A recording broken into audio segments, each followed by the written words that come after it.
obranu.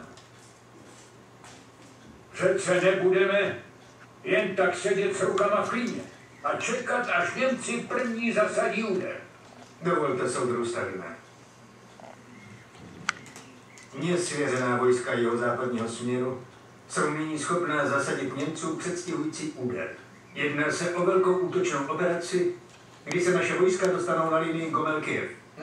Podívejme, kam až míří.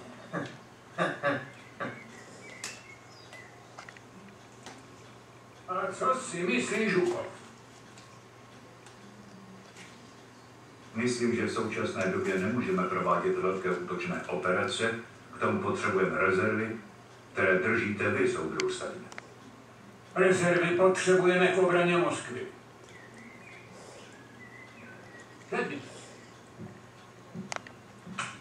největší uskupení